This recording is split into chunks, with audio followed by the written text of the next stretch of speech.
Assalamualaikum warahmatullahi wabarakatuh. Salam sejahtera bagi kita semua. Salam pendidikan. Yang terhormat Rektor Universitas Veteran Bangun Nusantara, Ibu Profesor Farida Nugraini Humairah beserta jajarannya. Lalu yang saya hormati Ibu Dr. Mukti Widyayati Humairah selaku Ketua Program Studi PPG Prajabatan Universitas Veteran Bangun Nusantara. Lalu tidak lupa juga yang terhormat dosen pembimbing mata kuliah seminar program profesi guru Bapak Dr. Andes Tony Harsan, Magister Hukum. Lalu saya hormati pula Bapak Ibu penguji seminar program profesi guru. Perkenalkan, nama saya Muhammad Iwanul Hadi. Saya mahasiswa PPG Prajabatan Gelombang 1 Program Studi Pendidikan Guru Sekolah Dasar Universitas Veteran Bangun Nusantara dengan nomor induk 2321520051 kelas PGSD 2. Para audiens yang berbahagia, pada kesempatan kali ini saya akan memaparkan hasil ujian seminar program profesi guru mengenai refleksi pengalaman belajar saya selama mengikuti PPG. Bapak Ibu dosen yang terhormat, adapun isi pembahasan yang akan saya paparkan pada video ini antara lain yaitu yang pertama visi misi seorang guru, lalu ada review pengalaman belajar, lalu refleksi pengalaman belajar, lalu dilanjutkan dengan desain inovasi pembelajaran, lalu yang terakhir rencana tindak lanjut. Para audiens berbahagia, saat ini kita akan memasuki ke pembahasan yang pertama yaitu visi misi sebagai seorang calon guru. Visi misi yang saya miliki yaitu menjadikan guru sebagai pionir dalam pendidikan abad ke-21 yang berdedikasi menginspirasi generasi muda melalui pendidikan yang inovatif, inklusif, berorientasi pada perkembangan zaman. Visi ini mencerminkan komitmen untuk menjadikan guru sebagai pemimpin dalam pendidikan abad ke-21. Lalu misinya yaitu yang pertama, pionir dalam pendidikan ke abad ke-21. Itu berarti bahwa guru diharapkan untuk menjadi pelopor dalam menerapkan dan mengadaptasi metode dan teknologi pendidikan yang terbaru. Lalu misi yang kedua yaitu berdedikasi untuk menginspirasi generasi muda. Guru memiliki peran penting dalam membentuk generasi muda. Mereka harus berdedikasi untuk tidak hanya mengajar tapi harus menginspirasi siswa untuk belajar dan berkembang. Lalu misi yang ketiga yaitu pendidikan yang inovatif. Ini berarti bahwa proses belajar mengajar harus melibatkan penggunaan metode dan teknologi yang inovatif. Hal ini mencakup penggunaan dalam kelas, pendekatan pembelajaran yang berbasis proyek, ataupun metode pembelajaran lainnya yang dapat meningkatkan pengalaman belajar peserta didik. Lalu masuk ke misi yang keempat yaitu inklusif. Pendidikan harus dapat diakses pada semua siswa tanpa memandang latar belakang mereka. Ini berarti menciptakan lingkungan belajar yang mendukung dan inklusif di mana setiap siswa merasa diterima dan dihargai. Lalu misi yang terakhir yaitu berorientasi pada perkembangan zaman. Guru harus memahami bahwa dunia terus berubah. Pendidikan harus beradaptasi dengan perubahan tersebut. Ini berarti bahwa guru harus siap untuk mempersiapkan peserta didik mereka untuk masa depan dengan memberikan mereka keterampilan dan pengetahuan yang relevan dengan abad ke-21. Itu tadi visi misi yang saya miliki sebagai seorang calon guru. Saat ini kita akan memasuki ke pembahasan yang pertama yaitu review pengalaman belajar. Selama saya mengikuti PPG Prajabatan di Universitas Veteran Bangun Nusantara, banyak sekali hal-hal baru yang saya dapatkan. Pada semester 1 saya mempelajari filosofi pendidikan Indonesia, lalu pemahaman tentang peserta didik dan pembelajarannya, lalu prinsip pengajaran dan asesmen, lalu praktek pengenalan lapangan ke-1, lalu perspektif sosial dalam pendidikan Indonesia, lalu yang terakhir pembelajaran berdiferensiasi.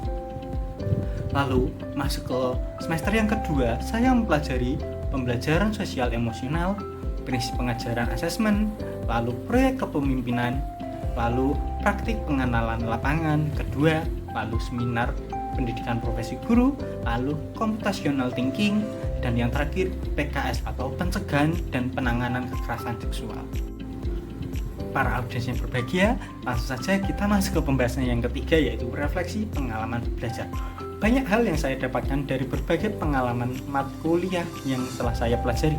Sejauh ini, seluruh mata kuliah memberikan pengalaman dan pengetahuan yang sangat berarti bagi saya.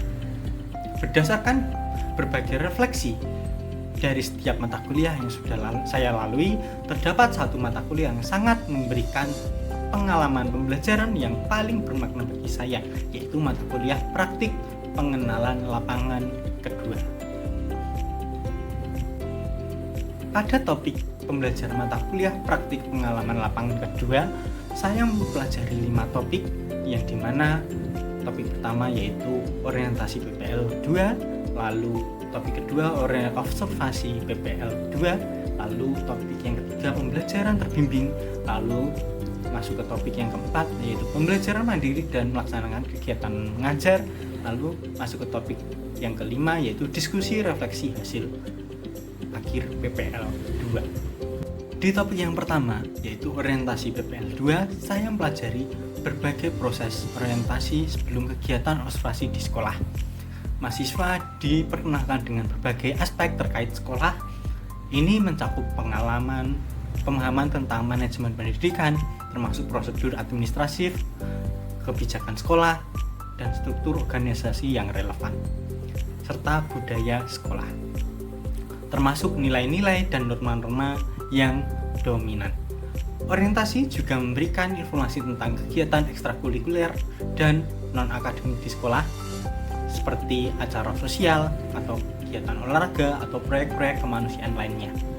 Keseluruhan, orientasi ini bertujuan untuk mempersiapkan mahasiswa agar dapat berinteraksi dengan baik di lingkungan sekolah, memahami dinamika sosial di dalamnya, serta memberikan kesempatan bagi pertumbuhan pribadi sosial peserta didik di luar lingkungan kelas. Di topik yang kedua, yaitu observasi PPL kedua. Nah, di topik yang kedua ini dapat disimpulkan bahwa kegiatan observasi memiliki peran penting dalam mempersiapkan mahasiswa untuk menghadapi praktik pengalaman lapangan. Melalui observasi ini, mahasiswa dilatih untuk mengamati, menganalisis, dan memahami berbagai aspek yang mempengaruhi proses pembelajaran. Pentingnya observasi tidak hanya terletak pada pemahaman terhadap faktor-faktor di dalam kelas, tapi juga pada pengenalan terhadap kondisi di luar kelas yang dapat mempengaruhi lingkungan belajar peserta didik secara keseluruhan. Di topik yang ketiga yaitu pembelajaran terbimbing. Nah, dalam praktik pembelajaran terbimbing, mahasiswa memiliki kesempatan untuk memperbaiki keterampilan mengajar mereka di bawah bimbingan intensif dari guru pamong atau GP ataupun dosen pembimbing lapangan. Proses ini didasarkan pada prinsip lesson study, di mana setiap mahasiswa diharapkan menjalani 2 siklus praktik pembelajaran terbimbing yang komprehensif. Pertama, dalam tahap perencanaan, mahasiswa merancang pembelajaran mereka, termasuk menyiapkan tujuan, strategi pembelajaran, materi yang akan disampaikan, dan metode evaluasinya. Selanjutnya, pada tahap pelaksanaan, mahasiswa melaksanakan rencana pembelajaran yang telah mereka buat. Mereka juga mungkin melakukan observasi terhadap pembelajaran yang dilakukan oleh guru pamong ataupun mahasiswa lain untuk memperluas wawasan mereka tentang teknik mengajar dan interaksi dengan peserta didik. Terakhir, setelah pelaksanaan pembelajaran, mahasiswa melakukan refleksi dan tindak lanjut. Mereka mengevaluasi pembelajaran, mengidentifikasi kekurangan dan kelemahan pendekatan yang mereka gunakan, dan merencanakan tindak lanjut untuk siklus berikutnya. Masuk ke topik keempat yaitu pembelajaran mandiri dan melaksanakan kegiatan non-mengajar. Nah, di topik yang keempat membahas praktik pembelajaran mandiri dan pelaksanaan kegiatan non-mengajar yang dilakukan oleh mahasiswa dalam konteks pendidikan. Dalam praktik pembelajaran mandiri, mahasiswa menjalankan 4 siklus pembelajaran mandiri yang memungkinkan mereka untuk mengembangkan kemandirian dalam belajar. Melalui siklus-siklus ini, mahasiswa memiliki kesempatan untuk mengeksplorasi materi pembelajaran mereka secara mandiri, lalu melakukan penelitian dan mengembangkan pemahaman mereka tanpa bimbingan langsung dari guru. Praktik ini memperkuat keterampilan belajar mandiri mahasiswa, mendorong inisiatif dan mengembangkan kemampuan untuk mengelola waktu dan sumber daya secara efektif. Sementara itu, kegiatan non-mengajar mencakup berbagai tugas administratif dalam persiapan pembelajaran yang dilakukan oleh mahasiswa di lingkungan sekolah. Ini termasuk menyusun rencana pembelajaran, menyiapkan materi pembelajaran, mengevaluasi hasil pembelajaran, lalu serta berkolaborasi dengan rekan kerja ataupun guru pamong. Masuk ke topik yang terakhir, yaitu topik kelima, yaitu diskusi refleksi akhir PPL 2. Dalam diskusi refleksi ini, mahasiswa berkesempatan untuk berbagi pengalaman, tantangan, pencapaian yang mereka alami selama PPL kedua. Mereka dapat membahas peran mereka sebagai pendidik, interaksi dengan siswa dan staf sekolah, serta pembelajaran yang mereka saksikan dan fasilitasi. Diskusi ini juga memungkinkan mereka untuk mengevaluasi efektivitas strategi pengajaran yang mereka terapkan, mengidentifikasi kekuatan dan kelemahan mereka selama mendidik, serta merumuskan langkah-langkah untuk pengembangan profesional di masa yang akan datang. Dari seluruh alur tahapan pembelajaran selama saya mengikuti mata perkuliahan PPL kedua, saya mendapatkan pembelajaran bermakna pada topik yang keempat yang membahas tentang praktik pembelajaran mandiri sebanyak 4 siklus dan kegiatan mengajar. Praktik pembelajaran mandiri memberikan kesempatan bagi mahasiswa untuk mengembangkan kemandirian dalam belajar, mengeksplorasi materi pembelajaran secara mandiri, dan meningkatkan keterampilan manajemen waktu dan sumber daya. Selain itu, melalui kegiatan mengajar, mahasiswa terlibat dengan berbagai tugas administratif dan persiapan pembelajaran yang memperkuat pemahaman mereka tentang proses pendidikan. Keduanya memberikan pengalaman yang berguna dan menarik karena membantu saya mengasah keterampilan dan relevan dan memberikan wawasan praktis terhadap lingkungan sekolah. Selain itu, selama saya melaksanakan PPL yang kedua, saya mendapatkan banyak sekali hal-hal baru yang saya dapatkan selama mengikutinya. Seperti interaksi dengan peserta didik, lalu memberikan pembelajaran secara nyata, lalu refleksi diri, lalu mengembangkan keterampilan sebagai seorang guru, lalu berkolaborasi dengan mitra. Berikut saya melampirkan beberapa artefak pembelajaran selama saya mengikuti mata kuliah PPL yang kedua. Yang pertama yaitu lembar observasi rancangan perangkat pembelajaran. Dalam lembar observasi rancangan dan perangkat pembelajaran, di sini saya membuat sebuah perangkat ajar beserta modulnya yang nantinya saya gunakan sebagai acuan dalam praktik pengajaran mandiri, yang dimana dalam lembar observasinya terdapat saran dan masukan dari guru pamong sehingga nanti dapat melaksanakan perbaikan dalam siklus berikutnya. Lalu yang kedua yaitu video pembelajaran. Di video-video pembelajaran ini adalah sebagai contoh bahwa saya sudah melaksanakan pembelajaran di dalam kelas secara mandiri. Lalu yang ketiga yaitu refleksi akhir dari tahap pembelajaran. Di lembar refleksi pembelajaran, di sini saya mencoba mencari apa saja kekurangan-kekurangan dan kelebihan-kelebihan saya saat melaksanakan pembelajaran sehingga dapat menjadikan sebagai bahan evaluasi yang nantinya dapat saya kembangkan dalam pembelajaran berikutnya. Para audiens berbahagia, di sini saya juga melampirkan dokumentasi kegiatan pembelajaran. Nah, yang pertama yaitu observasi, yang dimana observasi ini bertujuan untuk mencari data awal di dalam sekolah, lalu praktik pengajaran terbimbing, lalu praktik pengajaran mandiri, lalu yang terakhir refleksi dengan guru pamong. Lalu dokumentasi kegiatan non mengajar. Selama saya melaksanakan PPL, saya melaksanakan beberapa kegiatan non mengajar, yaitu diantaranya yaitu market day, lalu merayakan hari pendidikan, lalu buka bersama dengan seluruh warga sekolah, lalu senam bersama. Lalu dokumentasi kegiatan non mengajar. Selama saya melaksanakan PPL, saya melaksanakan beberapa kegiatan non mengajar, yaitu diantaranya yaitu market day, lalu merayakan hari pendidikan, lalu buka bersama. Para audiens yang berbahagia, saat ini kita masuk ke pembahasan yang keempat yaitu desain pembelajaran.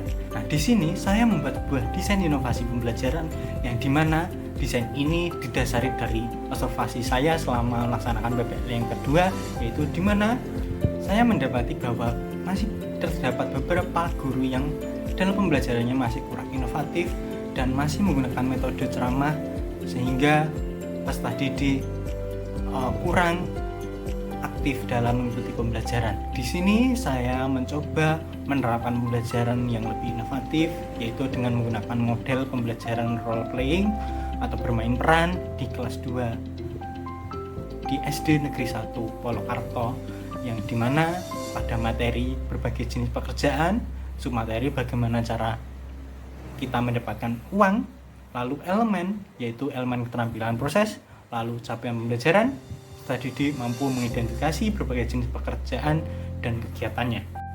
Lalu pada alur tahapan pembelajaran, mengidentifikasi jenis pekerjaan berdasarkan kegiatannya. Lalu untuk asesmen yang saya gunakan yaitu asesmen diagnostik, lalu asesmen formatif dan asesmen sumatif.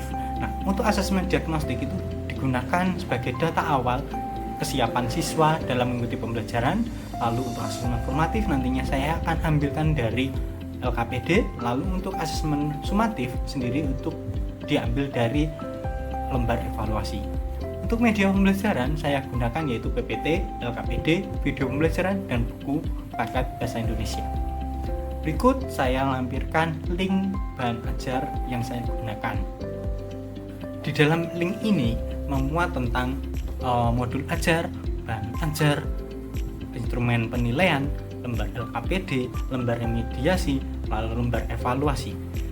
Adapun tahapan-tahapan dalam pembelajarannya yaitu yang pertama tentu peserta didik dan guru secara bersama-sama saling mengucapkan salam. Lalu yang kedua, peserta didik dan guru bersama-sama memulai pembelajaran dengan berdoa. Lalu guru mengecek kehadiran siswa. Lalu dilanjutkan peserta didik dan guru menyanyikan lagu Garuda Pancasila. Lalu selanjutnya peserta didik diajak untuk mengingat kembali mata pelajaran yang sebelumnya sudah diajarkan.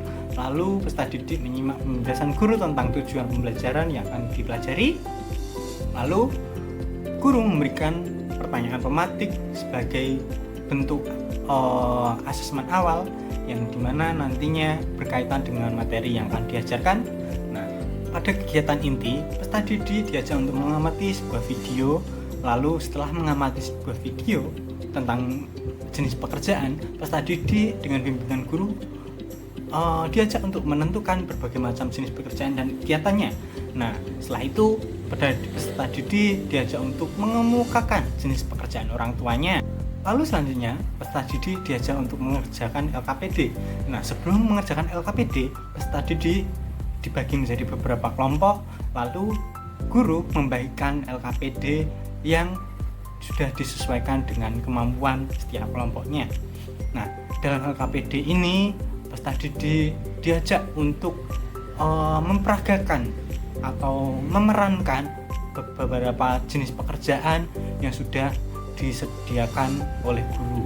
Nah, saat melaksanakan kegiatan mengerjakan LKPD, nah dalam LKPD tersebut peserta didik dihadapkan dengan sebuah gambar yang menunjukkan jenis pekerjaan tertentu.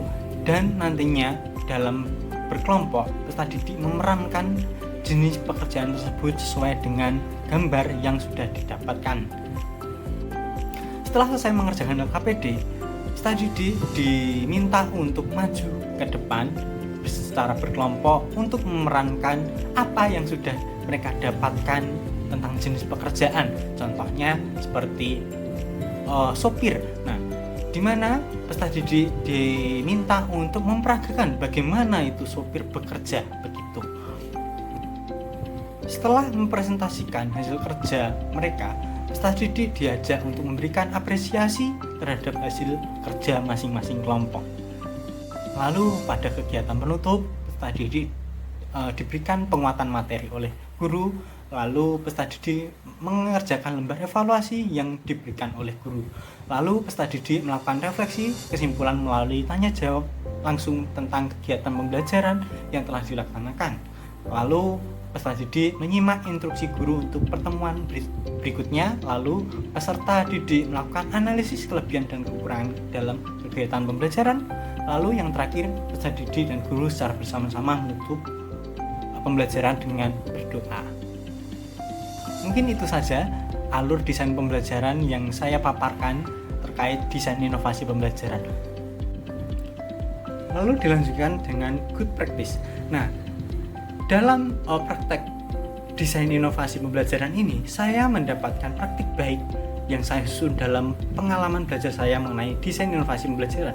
Saya menyusun artikel publikasi yang berhubungan dengan inovasi model pembelajaran yang dapat diterapkan di sekolah dasar. Di sini, saya membuat sebuah artikel tentang peningkatan hasil belajar siswa dengan model pembelajaran role playing, materi berbagi, jenis pekerjaan pada siswa kelas 2 di SD Negeri 1 Polokarto. Artikel ini membahas tentang peningkatan hasil belajar siswa dengan menggunakan model pembelajaran role playing. Nah, dalam materi berbagi jenis pekerjaan pada siswa kelas 2 SD Negeri 2 Polokarto. Nah, penelitian ini adalah penelitian tindakan kelas. Nah, yang dimulai dari perencanaan, lalu pelaksanaan, lalu observasi dan evaluasi.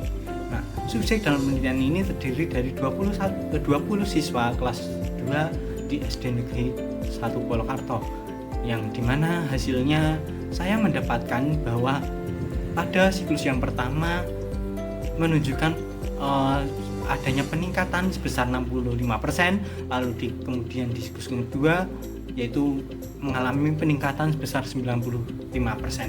Nah, hal ini dibuktikan dengan hasil observasi belajar pada siklus 1 dan siklus yang kedua yang menunjukkan peningkatan sebesar 13,33% dan hasil tes formatif menunjukkan persentase ketuntasan siswa sebesar 95%. Dengan demikian, penggunaan model pembelajaran role playing dapat meningkatkan hasil belajar peserta didik kelas 2 di SD Negeri 1 Polokarto. Para audiens berbahagia, saat ini kita masuk ke pembahasan selanjutnya, yaitu refleksi pengalaman belajar mengikuti PPG ataupun paradigma baru sebagai seorang guru. Sebelum mengikuti PPG, saya beranggapan bahwa guru biasanya dianggap sebagai sumber pengetahuan utama. Mereka bertanggung jawab untuk menyampaikan pengetahuan dan informasi kepada siswa. Paradigma ini seringkali membuat guru menjadi pusat dalam proses pembelajaran, sementara siswa menjadi penerima pasif. Setelah mengikuti PPG, saya mendapatkan pemahaman baru di mana guru tidak lagi hanya dianggap sebagai sumber pengetahuan, melainkan juga sebagai fasilitator atau pembimbing. Melalui PPG, guru dapat meningkatkan kemampuan dalam memilih dan menguasai bahan ajar, merencanakan, mengembangkan, dan mengaktualisasikan proses pembelajaran mengajar yang lebih produktif. Nah, dengan demikian PPG telah membantu membangun paradigma baru tentang peran guru dalam proses belajar mengajar. Paradigma baru ini menekankan pada pentingnya peran guru sebagai fasilitator yang dapat membantu siswa untuk aktif dalam proses pembelajaran. Para audien yang berbahagia, kita masuk ke pembahasan yang terakhir, yaitu rencana tindak lanjut. Ada 3 hal penting yang akan saya lakukan ketika memulai karir saya sebagai guru, adalah memahami karakteristik peserta didik, lalu merancang pembelajaran berdiferensiasi, dan mengimplementasikan pembelajaran dengan aman, nyaman, dan inovatif. Lalu, sebagai guru profesional, saya akan melakukan pembelajaran dengan tanggung jawab, bertindak sebagai panutan, dan menerapkan kompetensi sebagai guru. Ada 3 hal penting yang akan saya lakukan ketika memulai karir saya sebagai guru, adalah memahami karakteristik peserta didik, lalu merancang pembelajaran berdiferensiasi, dan mengimplementasikan pembelajaran dengan aman, nyaman, dan inovatif. Lalu, sebagai guru profesional, saya akan melakukan pembelajaran dengan tanggung jawab, bertindak sebagai panutan, dan menerapkan.